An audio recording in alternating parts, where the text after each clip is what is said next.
Good morning, students. We are studying the chapter The Making of the National Movement, the Revolutionary Violence. The use of violence to make a radical change within society is called revolutionary violence.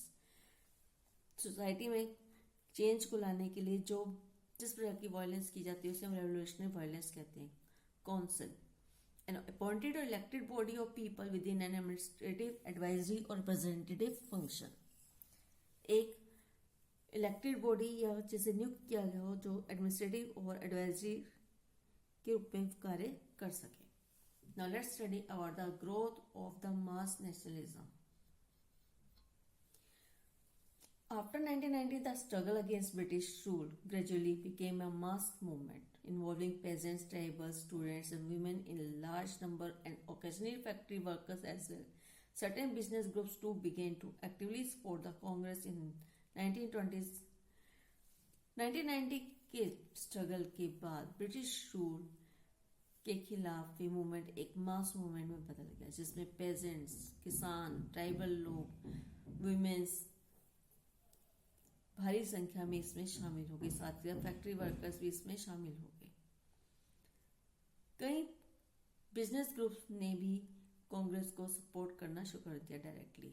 ये सब 1920s में आरंभ हुआ. The first world war altered the economic and political situation in India. It led to a huge rise in the defense expenditure of the government of India. The government in turn increased taxes on individual incomes and business profits, increased military expenditure.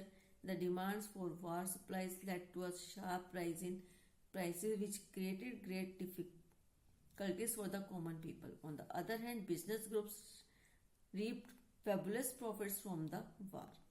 First war ने economic और political situation को भारत में पूरी तरह से बदल दिया. इससे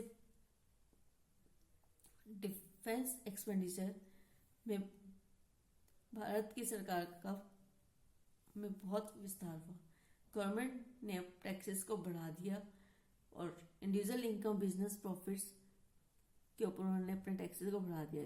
मिलिट्री एक्सपेंडिचर के बढ़ने से वॉर में सप्लाई की जाने वाली गुड्स की डिमांड बढ़ी, जिससे कॉमन लोगों को महंगाई का सामना करना पड़ा.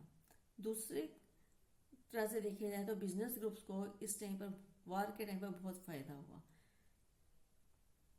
The war created a demand for industrial goods, jute, bags, cloth, rails. War युद्ध की वजह से इंडस्ट्रियल गुड्स की डिमांड बढ़ गई, जिससे इंपोर्ट जो अन्य कंट्री से भारत में आता था उसमें कमी आ गई. So Indian industry expanded during the war and Indian business group began to demand greater opportunities for development.